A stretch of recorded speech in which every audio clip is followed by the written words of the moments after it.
شیخ مجھے بات تھوڑا آپ دور سے بات کر رہے تھے, نزدیک آ کے بات کیجیے گا.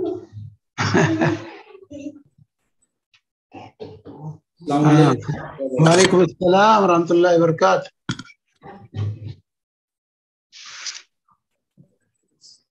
ہاں فرمائیے.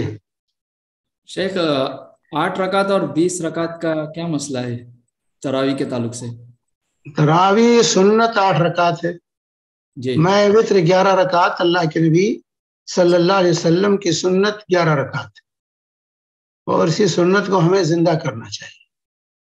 اللہ کے رسول نے 20 رکعت کبھی نہیں پڑھی, نہ پڑھنے کی طرف رہنمائی کی. اور جو روایات صحابہ کے بارے میں بھی ہیں, ان روایتوں کے اندر بھی کلام ہے. جیسے جو روایت پیش کی جاتی ہے, ایک روایت تو ابن عباس کی پیش کی جاتی ہے 20 رکعت والی, تمام متفقہ طور سے روایت ضعیف ہے 20 رکعت کی. متفقہ طور سے ہر تمام مسلک والوں کے ہاں وہ ضعیف ہے, گرچہ حناف اس کو تھامے ہوئے ہیں, نہیں چھوڑتے. سمجھے, ابن عباس کی جو روایت ہے مصنف ابن شیبہ وغیرہ کی, وہ جو ہے 20 رکعت کی تراویح کی کہ اللہ رسول 20 رکعت پڑھتے تھے. تو یہ انتہائی درجے جو ہے ضعیف ہے, اور اس کو جو ہے علماء نے, حافظ بن حجر نے, امام سیوطی نے, تمام علماء نے اس کو ضعیف قرار دیا جو ہے, حتیٰ کہ جو ہے علماء دیوبند نے بھی اس کو ضعیف قرار دیا. اور اسی طرح جو حضرت عمر کے بارے میں کہا جاتا ہے 20 رکعت کی, وہ بھی صحیح نہیں ہے. جو موطا امام مالک میں 2 روایتیں, ایک روایت ہے جو صحیح روایت ہے کہ حضرت عمر نے ابی بن کعب کو میں وطر 11 رکعت پڑھانے کا حکم دیا. یہ روایت ہے, حضرت عمر نے جو حکم دیا تھا وہ 11 رکعت. دوسری روایت جو عام طور سے پیش کی جاتی ہے, 20 رکعت والے پیش کرتے ہیں کہ جو ہے حضرت عمر کے زمانے میں لوگ 20 رکعت پڑھتے تھے. وہاں حکم کا نہیں ذکر ہے, اس میں ہے کہ حضرت عمر کے زمانے میں لوگ 20 رکعت پڑھتے تھے. جو ہے 20 رکعت جو ہے حضرت عمر کے زمانے میں پڑھتے تھے. یہ روایت جو ضعیف ہے جو ہے ان عمر جو ہے, ایک تو ابی بن کعب کی روایت سے ہے, یہ روایت بھی ضعیف ہے. اس کی سند میں ابو جعفر الرازی ہے جس کا نام عیسیٰ بن ابی عیسیٰ بن حمان ہے, اور یہ ضعیف راوی. امام ذہبی وغیرہ نے اس کو ضعفا میں ذکر کیا. اور جو ہے اسی طریقے سے یزید بن خصیفہ کی ایک روایت ہے, صاحب بن یزید سے روایت کرتے ہیں کہ کانوا یقومون علی عہد عمر بن الخطاب رضی اللہ عنہ شہر رمضان ب20 رکعت. یہ روایت ہے کہ حضرت عمر کے زمانے میں لوگ جو ہے 20 رکعت پڑھتے تھے. تو یزید بن خصیفہ نے اسے صاحب بن یزید سے اس کو روایت کی, اور یزید بن خصیفہ گرچہ ثقہ راوی ہے لیکن امام احمد نے ایک روایت میں منکر الحدیث قرار دیا ہے. اس لیے امام ذہبی نے ان کو میزان الاعتدال میں ذکر کیا ہے, جس میں متکلم فی راویوں کو ذکر کیا جاتا ہے. اور جو ہے اس طریقے سے جنہوں نے جو ہے اس امام احمد نے جو ہے وغیرہ نے اس کو ضعیف قرار دیا ہے. اور پھر اسی طریقے سے جو حضرت عمر کا جو حکم ہے اس کے خلاف ہے یہ. حضرت عمر نے جو معطا کی روایت ہے بیہقی اور معطا کی کہ عمر بن الخطاب ابی بن کعب و تمیم الداری ان یقوما للناس ب11 رکعہ, یہ تمیم داری کو اور ابی بن کعب کو حکم دیا کہ وہ 20 رکعت جو ہے 8 رکعت پڑھائیں, میں وطر کے 11 رکعت, میں وطر 11 رکعت پڑھانے کا یہ آرڈر تھا حضرت عمر بن الخطاب کا. اور ایک روایت جو پیش کی جاتی ہے کان الناس یقومون فی زمن عمر, جو ہے عہد عمر جو ہے کہتے ہیں کہ جو بھی اسی لیے رکھا. تو یہاں پر جو ہے صاحب بن یزید جو ہے کی جو روایت ہے ضعیف ہے, کیونکہ حارث بن عبد الرحمن بن ابی ذیاب اس میں ہے جو صاحب بن یزید رضی اللہ تعالی عنہ سے روایت کرتے ہیں, اور دونوں کا لقاء ہی ثابت نہیں. اور وہ عبد الرحمن بن ابی ذیاب جو ہے زبابی متکلم فی راوی ہیں, ان کا حافظہ بھی کمزور ہے, اور یہ جو ہے ضعیف روایت پر امام مالک نے ان پر اعتماد نہیں کرتے تھے, جیسا کہ تہذیب وغیرہ میں لوگوں نے ذکر کیا. تو اس طریقے سے یزید بن رومان کی ایک روایت بیان کی جاتی ہے کہ وہ کان الناس یقومون فی زمن عمر بن خطاب فی رمضان ب23 رکعہ، کہ جو ہے لوگ حضرت عمر کے زمانے میں 20 رکعت پڑھا کرتے تھے، لیکن یزید بن رومان جو روایت کرنے والے ہیں انہوں نے حضرت عمر کا زمانہ پایا ہی نہیں ہے، حضرت عمر کا زمانہ ان کو ملا ہی نہیں ہے۔ تو اگر مان لیتے ہیں تھوڑی دیر کے لیے کہ لوگ حضرت عمر کے زمانے میں 20 رکعت پڑھتے تھے یا لوگوں نے پڑھا ہے، جب سوال یہ پیدا ہوتا ہے کہ رسول اللہ کی سنت مقدم ہوگی یا صحابہ کی سنت مقدم ہوگی، تقدیم کس کو حاصل ہوگی؟ اللہ کے رسول نے جو کیا ہے زندگی بھر وہ پہ آگے رہے گا، یا صحابہ نے جو عمل کیا اس کو ہم ترجیح دیں گے؟ ہم تھوڑی دیر کے مان لیتے ہیں حضرت عمر کے زمانے میں لوگ پڑھتے تھے 20 رکعت، لیکن اللہ کے رسول سے کیا ثابت ہے؟ اللہ کے رسول ما یزید فی رمضان ولا فی غیر رمضان ان 11 رکعت، حضرت عائشہ کہتی ہیں رمضان یا غیر رمضان۔ پوچھا گیا کہ عشاء اور فجر کے درمیان رمضان میں اللہ کے رسول کتنی رکعتیں پڑھتے تھے؟ تو عمر بن عائشہ نے کہا کہ رمضان یا غیر رمضان، عشاء اور فجر کے درمیان 11 رکعت سے زیادہ اللہ کے رسول نہیں پڑھتے تھے۔ تو بہتر بہرحال وہی ہے، تعداد ہوگی جو تعداد رسول اللہ صلی اللہ علیہ وسلم نے اختیار کیا، اور پھر اس کے علاوہ کسی تعداد کو متعین کرنا یہ ہمارا کام نہیں ہے۔ ہاں کوئی پڑھتا رہا ہوگا اپنے حساب سے، لیکن اس کو روٹین نہیں بنا سکتے۔ اگر کسی نے پڑھا ہے 20 رکعت پڑھا، کسی نے 36 رکعت پڑھا، تو وہ ان کا اپنا عمل تھا۔ علامہ تیمیہ رحمہ اللہ فرماتے ہیں کہ 20 رکعت کا معاملہ یہ ہے کہ پہلے صحابہ جو پڑھتے تھے وہ لمبی قرأت ہوتی تھی، لمبا قیام، لمبا رکوع، 100 آیتیں ایک رکعت میں صحابہ پڑھتے تھے، یہاں تک کہ ابی بن کعب کے پیچھے صحابہ لاٹھی لے کر کھڑے ہوتے تھے تاکہ کہیں طول قیام سے گر نہ پڑے، تو اس لاٹھی کا سہارا لے کے کھڑے ہوتے تھے، تو لمبی پڑھتے تھے۔ بعد کے ادوار میں تیمیہ رحمہ اللہ فرماتے ہیں بعد کے ادوار میں لوگ جب یہ طول قیام نہ کر سکے تو اس کے میں انہوں نے رکعتیں بڑھا دی، ہر ایک نے اپنے اپنے حساب سے رکعتیں بڑھا کر لوگ قیام کرنے لگے۔ تو یہ ان کا اپنا عمل تھا، وہ ہمارے لیے حجت اور دلیل نہیں بن سکتا ہے، اس کے پیچھے ہی طول قیام کا معاملہ تھا۔ تو ہمارے لیے بہرحال جو ہے رسول پاک صلی اللہ علیہ وسلم کی سنت تمام لوگوں کی سنتوں پر مقدم، اس لیے ہر رکعت اطمینان کے ساتھ پڑھنا چاہیے۔ لیکن افسوس آج کل یہ ہے کہ لوگ تعداد گنتے ہیں، کیفیت نہیں دیکھتے۔ کیفیت صلاۃ کیا ہونا چاہیے، کیفیت پر سنت کی اتباع نہیں کرتے، تعداد میں کہتے ہیں 20 کی 8 جھگڑے کرتے ہیں، لیکن کس طرح طول قیام تھا اور کیسی قرأت ہوتی تھی، کیسے رکوع اور سجدے ہوتے تھے، اس پر ہماری نگاہ نہیں جاتی ہے۔ صرف ہم رکعت، ہمارے یہاں ایک صاحب تھے بیچارے، وہ 10 منٹ میں 20 رکعت پڑھاتے تھے دعا کے اندر، 10 منٹ میں 20 رکعت لوگوں کو پڑھا دیتے تھے، اور ان کی مسجد کے چاروں طرف روڈوں پر لوگ کھڑے ہو کر نماز پڑھتے تھے، جلدی ختم ہو جائے۔ تو یہ تو کھیل ہے جو ہے تراویح کے ساتھ۔ اطمینان سے پڑھیے، 8 رکعت پڑھیے، اطمینان سے پڑھیے، بہتر وہی۔ ایک اور سوال ہے وطر کے تعلق سے، وطر 3 رکعت افضل ہونا چاہیے یا 1 رکعت افضل ہے؟ دیکھیے افضل و مفضول کی بات نہیں، اصل چیز وطر جو ہے، وطر ایک ہی رکعت ہے، اصل 1 رکعت ہے۔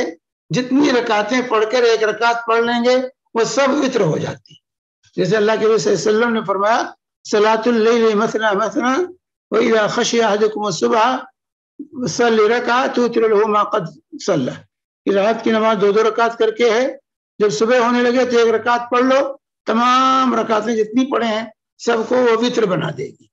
تو وطر 1 رکعت، 3 رکعت، 5 رکعت، 7 رکعت، 9 رکعت، 11 رکعت، ان میں سے جو تعداد چاہے انسان اختیار کرے، لیکن کسی ایک کو روٹین بنا لینا۔ کچھ لوگ ہوتے ہیں 1 ہی رکعت پڑھتے ہیں بڑا ہمیشہ، نہیں، 1 ہی رکعت ہمیشہ نہیں پڑھی جائے گی، کیونکہ اللہ کے رسول صلی اللہ علیہ وسلم کا عمل مختلف تھا۔ اس لیے سنت کیا ہے کہ مختلف، کبھی 1 پڑھیے، کبھی 3 پڑھیے، کبھی 5 پڑھیے، کبھی 7 پڑھیے، کبھی 9 پڑھیے، کبھی 11 پڑھیے۔ اکثر عمر اللہ کے صلی اللہ علیہ وسلم کا 11 کا تھا۔ تو بہرحال تو وطر جو ہے جو چاہیں پڑھ سکتے ہیں، لیکن کسی ایک کو روٹین نہیں بنا ایک کے لیے کہ ایک ہی ہمیشہ پڑھیں، نہیں، جو 3 کر لیجئے، 5 پڑھیے، 7 پڑھیے. جزاک اللہ خیر. حیاکم اللہ، بارک اللہ. اسی دوران 2-3 سوال آ گئے. اور جمعہ کے بعد دن سورج غروب ہونے سے پہلے دعا کرنی چاہیے یا عصر کے فوراً بعد؟ کس میں؟ شام کی جمعہ کے دن سورج غروب ہونے سے پہلے دعا کرنی چاہیے، عصر کے فوراً بعد؟ عصر اور سورج غروب ہونے کے درمیان وہ وقت ہے، یہ پورے وقت کو غنیمت سمجھنا چاہیے اور یہ پورے وقت میں دعا کرنی چاہیے. جی، ایسا کوئی مخصوص وقت دیا ہوا نہیں ہے کہ دعا مخصوص وقت نہیں، عصر اور مغرب کے درمیان. دوسرا سوال یہ ہے کہ مومن کو بیماری ہوتی ہے، تکلیف ہوتی ہے، تو اس کے لیے گناہوں کے مٹنے کا سبب ہوتا ہے، اجر ملتا ہے، لیکن غیر مسلم بیمار ہوتا ہے، اس کے لیے کیا حکمت ہے؟ اس کے لیے کیا حکمت ہے؟ اس کو حکمت کی ضرورت ہے. کافر کے لیے اس کو بھی اس کے کیے کی سزا ملتی ہے، اس کو بھی اس کے کیے کی اس کے گناہ نہیں جھڑتے ہیں، اس کو اس کے کیے کی سزا ملتی ہے. جہنم میں تخفیف ہو سکتا ہے اس کی وجہ سے. جی شیخ، جہنم سے نجات نہیں ملے گی، لیکن درجات کافروں کے درجات مختلف ہوں گے نا، کسی کو کم عذاب ہوگا، کسی کو زیادہ عذاب ہوگا. تمام کافروں کو ایک جیسا عذاب نہیں ہوگا. ایک سوال ہے کہ تراویح سننا 8 رکعت کے ساتھ، لیکن نفل کی کوئی روک نہیں ہے، یا تراویح سننا 8 رکعت ہے لیکن نفل کی کوئی روک نہیں ہے، لیکن نفل پر کوئی پابندی نہیں ہم بھی کہتے ہیں، لیکن اس کی تعداد کیسے متعین کریں گے؟ اگر کسی تعداد کو آپ روٹین بناتے ہیں تو اس کے دلیل چاہیے، اور تراویح کے ساتھ مت اس کو شامل کیجیے. شامل کریں گے تو تراویح کی تعداد کو آپ بدل رہے ہیں. آپ نوافل پڑھیے، جتنا پڑھنا چاہیں پڑھ سکتے ہیں، لیکن روٹین بنا کر تعداد متعین 20 ہی رکعت پڑھیں گے، تعداد آپ متعین نہیں کر سکتے. نوافل کی تعداد آپ متعین نہیں کر سکتے. آپ 20 پڑھیں، کبھی 40 پڑھیں، کبھی 60 پڑھیں، کبھی 100 پڑھیں، تب دیکھیں کہ ہاں کتنا درد ہے. وہ 20 ہی کے ساتھ کیوں تعلق ہے؟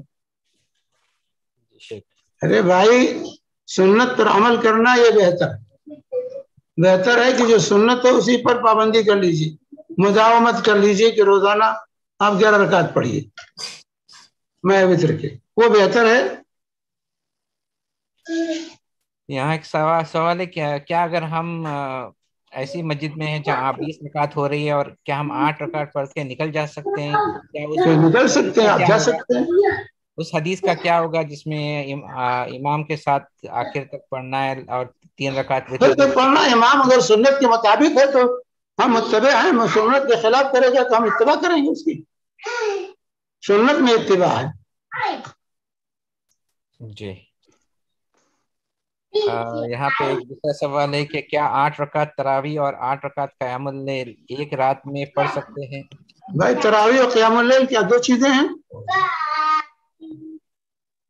کہیں تراویح کا لفظ کسی حدیث میں آیا اللہ نے کہا جو تراویح پڑھے؟ تراویح کا لفظ کسی حدیث میں ہے کہ اللہ کے رسول صلی اللہ علیہ وسلم نے کہا ہو کہ جو تراویح پڑھے؟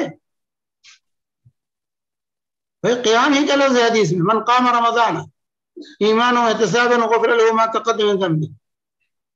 من صلی تراویح کا لفظ کسی حدیث میں نہیں. یہ تراویح جو بعد میں لوگوں نے ایجاد کیا ہے، یہ لوگوں کے اپنے وضع کردہ نام ہے. اس قیام اللیل کا، قیام رمضان کا نام تراویح رکھ لیا لوگوں نے.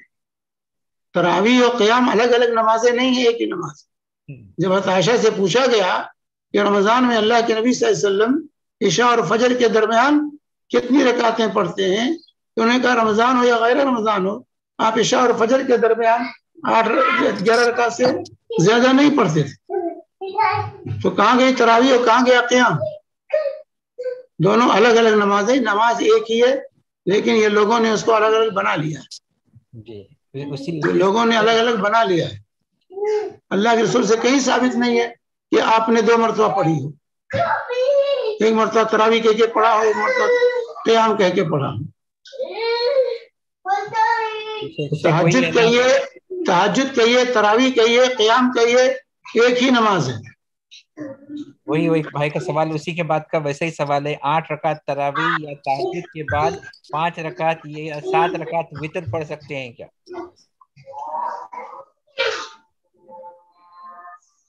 بھائی کیا کہہ رہے ہیں, کتنے رکعت کے بعد؟ جی وہی ان لوگ آپ نے کلیئر کر دیا ہے, لیکن سوال اس طریقے سے کر رہے ہیں کہ 8 رکعت تراویح پڑھنے کے بعد 5 یا 7 رکعت وتر پڑھ سکتے ہیں کیا؟ بھائی صلاۃ الوتر کہیے, قیام اللیل کہیے, صلاۃ التہجد کہیے, سب ایک ہی نماز کے نام ہیں. اگر طاق رکعتیں پڑھیں گے تو وتر کہلائے گی, اگر طاق نہیں ہے تو صرف قیام ہے. سمجھ بات ہے؟ اب آپ نے صرف 8 رکعت پڑھی ہے تو قیام ہے 8 رکعت آپ کی, لیکن آپ نے 1 رکعت اور پڑھ لی تو پوری نماز وتر ہو گئی, 9 رکعتیں وتر کی ہو گئی. ایسے 10 رکعت پڑھ کے 1 رکعت پڑھ لیے تو 11 رکعتیں پوری وتر ہو گئی. تو 8 رکعت کے بعد آپ یا تو 3 رکعت پڑھیے, جو ہے 3 رکعت پڑھتے ہیں تو 11 رکعت ہو جائے گی. 3 رکعت وتر پڑھ لیں تو 11 رکعت ہو جائے گی پوری. شیخ اور ویسے ہی اور اسی کے سلسلے میں نوعیت کے کافی سوال ہیں جو انشاءاللہ ہم اگلے آپ انشاءاللہ کلیئر کریں گے اس کو. مجھے السلام علیکم. وعلیکم السلام. شیخ صاحب یہ چونکہ بات چل ہی رہی ہے قیام اللیل کی, وتر کی, اور کتنی رکعت 1 یا 3 ہے نا, تو اس میں تھوڑا سا اور کلیئر کر دیجئے ساری چیز. مجیب بھائی آلریڈی اذان ہو گئی ہے ادھر, ہم یہ رکھ سکتے ہیں اگلے ہفتے کے لیے شیخ؟ اگلے ہفتے کے لیے چلیے ٹھیک ہے شیخ, جزاک اللہ. کیونکہ وہی کافی لوگ کا سوال ہے کہ سعودی میں کیوں 20 ہوتی ہے وغیرہ سب, آپ انشاءاللہ کور کریں گے آگے انشاءاللہ شیخ اس کو. ٹھیک ہے انشاءاللہ. ایک دعا کیجئے شیخ. حیاکم سبحانک اللہم وبحمدک اشہد ان لا الہ الا انت استغفرک و اتوب الیک.